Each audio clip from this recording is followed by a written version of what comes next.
Matthew, Mark, Luke, and John, who were they? Matthew who? Mark who? Luke who? And John who? What were their last names? When did they write? Did they know Jesus Christ? Did they walk with Jesus Christ? Did they eat with Jesus Christ? Did they talk with Jesus Christ? Did they even meet Jesus Christ? The answer is no, no, no, no. Conclusively. The earliest of them that wrote 40 years after Jesus Christ, so they never met him. The last of them wrote 80 years after Jesus Christ, never met him. The other thing is, all of them seem to have written the gospel according to.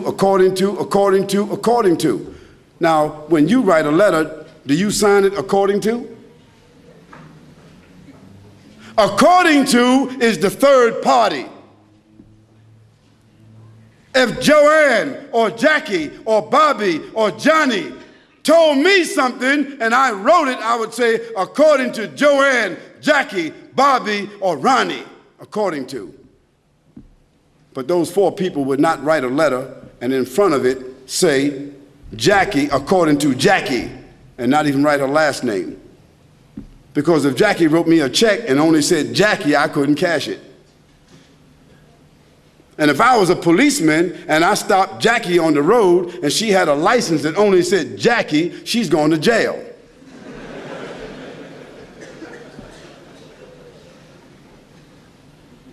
Where in the world is a document with only one name of four different writers that did not meet the one whom they're writing about? Where is that accepted in the whole world? Nowhere except in the Bible.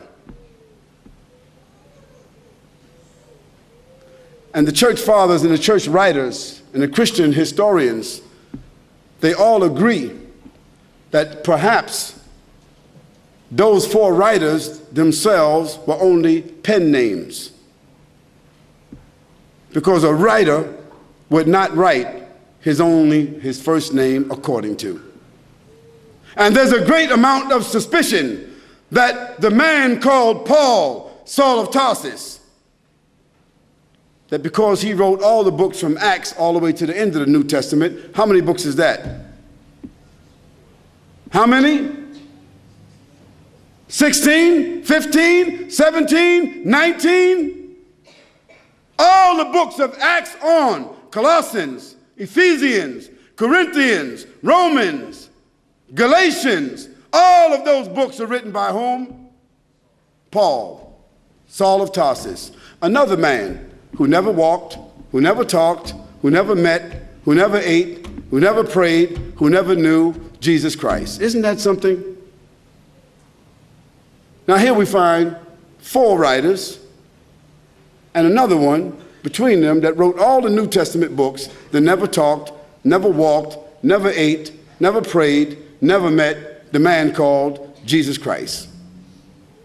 Yet in their words, the first mentioning of the Trinity came from where? From Jesus or from them?